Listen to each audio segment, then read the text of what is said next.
नमस्कार दोस्तों, स्वागत है आपका अपने YouTube चैनल आर्ट ज्ञान कला में। और मैं ज्योति चौहान लेकर आई हूँ आप लोगों के लिए आज फिर से कुछ खास। तो ध्यान से देखेंगे मेरा वीडियो और अगर पसंद आए तो लाइक जरूर करेंगे। देखिए, अगर मैं बात करूं महिलाओं की, तो क्योंकि महिलाएं आज के टाइम में बहुत सशक्त हैं अपने आप में। हर महिला को देखेगा, इतने काम से लेके इतने काम तक, मतलब छोटे से लेके बड़े तक महिलाएं अपने काम को बखूबी बड़े अच्छे से कर लेती हैं। मैं तारीफ नहीं कर रही हूं अपनी, कहेंगे कि मैम महिला है इसलिए तारीफ कर रही हैं, लेकिन आप देखिएगा महिला हर अपने काम में बड़े ही अच्छे तरीके से अपना काम कर लेती है और उसमें सक्सेस भी रही है। क्योंकि महिलाओं की बात की जा रही है तो मैं यहाँ पर बात करने वाली हूं आज ऐसी ही एक महिला कलाकार की, अमृता शेरगिल की।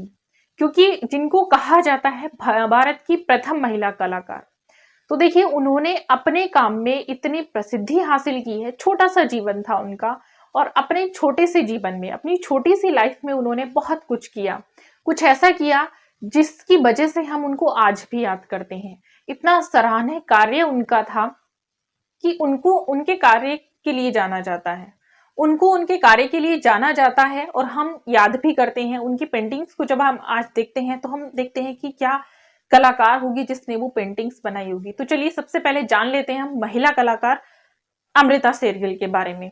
तो लिखती हूं मैं, देखिए अमृता शेरगिल एक आधुनिक चित्रकार थी। अमृता शेरगिल हेडिंग डालेंगे ऊपर, अमृता शेरगिल। देखिए 1913 में इनका जन्म हुआ था, 1913 में, और 1941 ईस्वी में इनकी मृत्यु हो जाती है। कुल 28 वर्ष का इनका जीवन था और उस 28 वर्ष के अल्प जीवन में इन्होंने इतना कुछ काम किया है जिसको हम आज भी याद करते हैं और जिसके लिए हम इनको पढ़ते भी हैं। तो सबसे पहले उसी कार्य को इनके याद करते हुए हम इनके बारे में कुछ जान लेते हैं कि आखिर वह कौन सा कार्य था और इन्होंने क्या क्या कार्य हमारे लिए किए हैं। तो सबसे पहले इनका जन्म लिखेंगे हम। सबसे पहले लिखेंगे भारत की प्रथम महिला चित्रकार, इनको माना जाता है। ठीक, तो लिखने की जरूरत नहीं, मैं ऐसी बता रही हूं। ये देखिए, भारत की प्रथम महिला चित्रकार अमृता शेरगिल। ठीक, अब लिखेंगे जन्म कब हुआ था। जन्म लिखेंगे 30 जनवरी 1913 ईस्वी को इनका जन्म हुआ था। ठीक, कहां हुआ था? हंगरी बुडापेस्ट में। हंगरी बुडापेस्ट, हंगरी बुडापेस्ट में इनका जन्म हुआ था। ये जन्म स्थान है।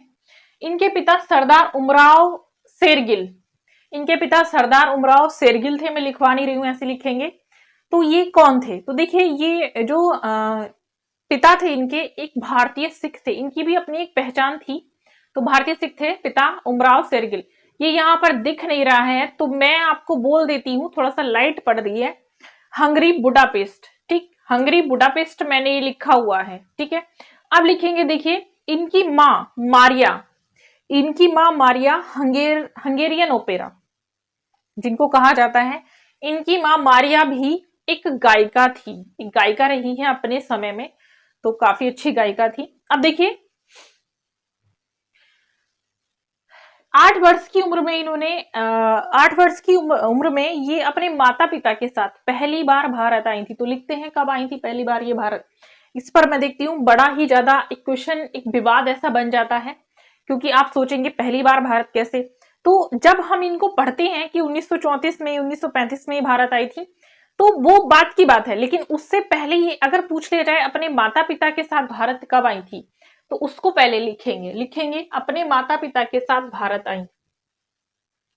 पहले लिख लेंगे वर्ष 1921 ईस्वी। ये पहली बार अपने माता पिता के साथ भारत आई थी, पहली बार भारत आई। किसके साथ? अपने माता पिता के साथ। अब देखते रहिए मैं कैसे कैसे लिखा रही हूं, आपको पूरा थोड़ा सा लिखाऊंगी मैं आपको, और उस समय जो इनकी आयु थी, आप खुद ही आइडिया लगा सकते हैं इनकी आयु कितनी होगी। इनकी आयु 8 वर्ष की थी, ठीक।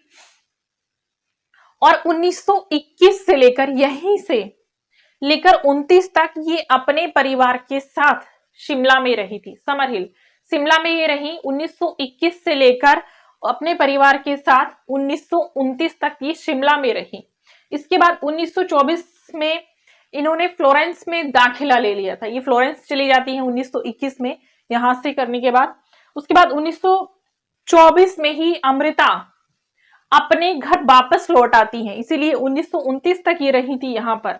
अपने घर वापस शिमला लौट आती हैं, इनका मन नहीं लगा या जो भी है, तो ये अपने घर वापस लौट आती हैं। इन्होंने देखिए जल रंग चित्र बनाए थे, तो लिखेंगे जल रंग चित्र पर इन्होंने काम किया या बनाए, जल रंग चित्र बनाए।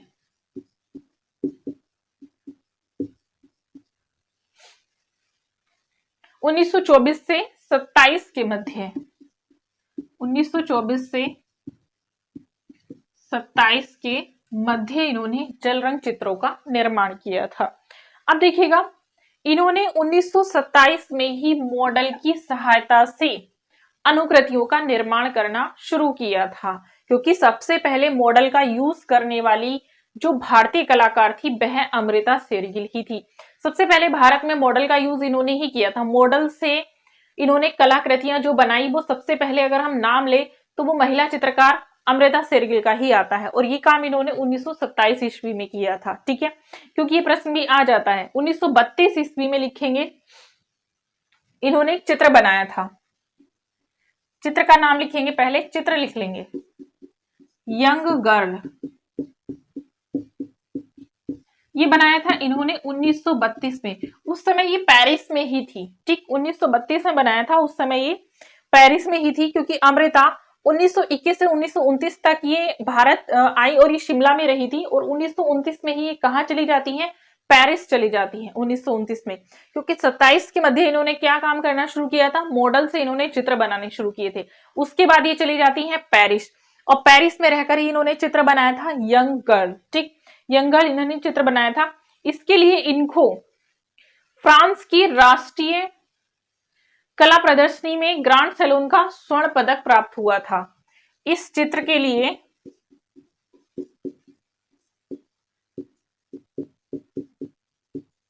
स्वर्ण पदक मिला।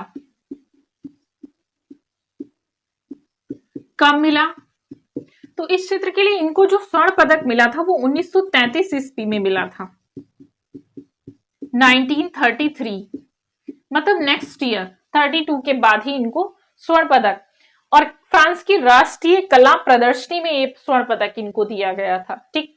अब लिखेंगे, देखिए इनके बारे में बहुत सारी चीजें ऐसी आती हैं कि जो पहली बार हम कहेंगे, पहली भारतीय महिला कलाकार थी। दूसरी चीज यहां पर ये मैंने आपको लिखवाया है, वो इसलिए लिखवाया है, यह सम्मान प्राप्त करने वाली, मतलब फ्रांस का राष्ट्रीय पुरस्कार, ये जो स्वर्ण पदक प्राप्त करने वाली ये पहली महिला कलाकार थी जिनको दिया गया।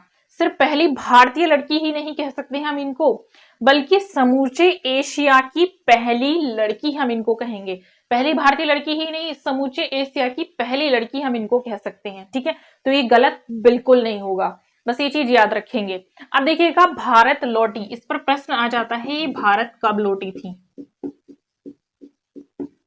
1935 ईस्वी, कहीं कहीं पर 34 भी लिखा हुआ है।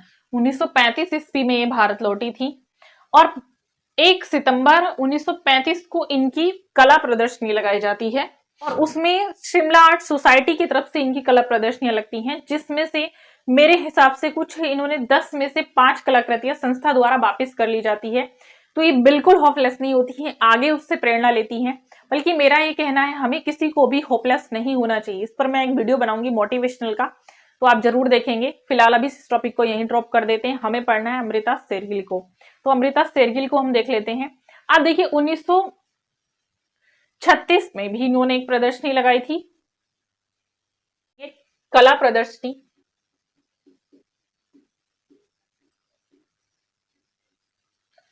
1936 ईस्वी में लगी थी। कहाँ लगी थी इसके बारे में आप सब लोग जानते हैं, और इसके बारे में आपने पढ़ा भी है, और इसमें एग्जाम में आया भी था। नवंबर में लगी थी, लिखेंगे कहाँ, यहाँ लिख लेंगे नवंबर।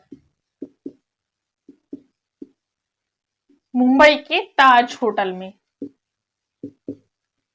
मुंबई के ताज होटल में इनके चित्रों की प्रदर्शनी लगाई गई थी। ठीक, अब लिखेंगे, देखिए एक बड़ी प्रदर्शनी इन्होंने आयोजित की थी, यहाँ पर काफी अच्छी बड़ी प्रदर्शनी लगाई गई थी मॉरिशस में, होटल के मॉरिस रूम में। अब देखिए ये प्रभावित हुई थी, प्रभावित हुई, किससे प्रभावित हुई? तो ये अजंता और एलोरा के चित्रों से काफी प्रभावित हुई थी। अजंता व एलोरा के चित्रों से।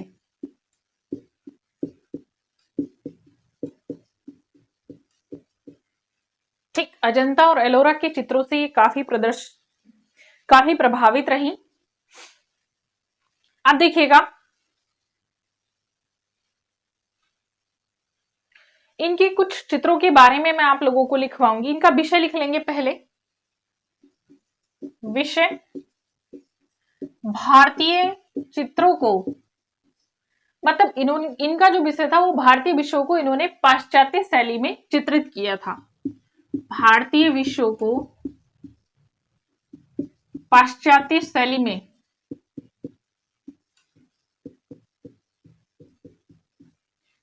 इन्होंने चित्रित कर अपनी एक नवीन शैली का प्रयोग किया था। ठीक, देखिए इनके चित्र ये पॉल गॉगिन से भी प्रभावित थी, ये भी लिख लेंगे। प्रभावित किस आर्टिस्ट से थी? पॉल गॉगिन से काफी प्रभावित रही। पॉल गॉगिन से काफी प्रभावित थी। और देखिए इनके चित्रों के लिए एक डाक टिकट जारी किया गया था, तो उस डाक टिकट को भी लिख लेंगे, किस चित्र के लिए जारी किया गया था,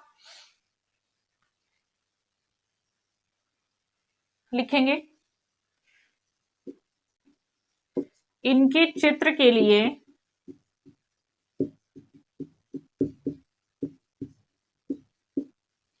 डाक टिकट जारी किया गया। किस चित्र के लिए? तो उस चित्र का नाम लिखेंगे हिल वुमन पर। किस चित्र के लिए?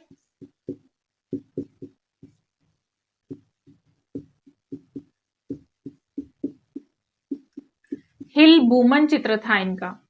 हिल वुमन चित्र के लिए डाक टिकट जारी किया गया। कब किया गया? समय भी लिखेंगे, 1978 ईस्वी में इनके हिल वुमन चित्र के लिए डाक टिकट जारी किया गया था। ठीक है, और ये भी याद रखेंगे, न्यूड चित्रण के लिए मॉडलों का इस्तेमाल करने वाली पहली भारतीय कलाकार अमृता शेरगिल थी। ये प्रश्न आ चुका है कई बार। ठीक, और ये भी याद रखेंगे, डाक टिकट कब जारी हुआ था, इनका विषय कई बार पूछ लिया जाता है और इनकी ये प्रदर्शनी कई बार पूछ ली जाती है। 28 वर्ष की अवस्था में करीब आधी रात के आसपास किसी बीमारी की वजह से इनकी मृत्यु हो जाती है। ठीक है, 28 वर्ष की अवस्था में। कब? 1941 ईस्वी को इनका विवाह हुआ था डॉक्टर विक्टर एगान के साथ। कहा जाता है कि वो रिश्ते में इनके भाई थे, क्योंकि बहन जो थी इनकी इंदिरा शेरगिल इनकी बहन थी। विवान सुंदरम की मां भी कहा जाता है कि वो मौसेरे भाई थे इनके, या कैसे भाई थे। तो जो भी थे, फिलहाल कहीं सब अलग अलग लिखा हुआ है।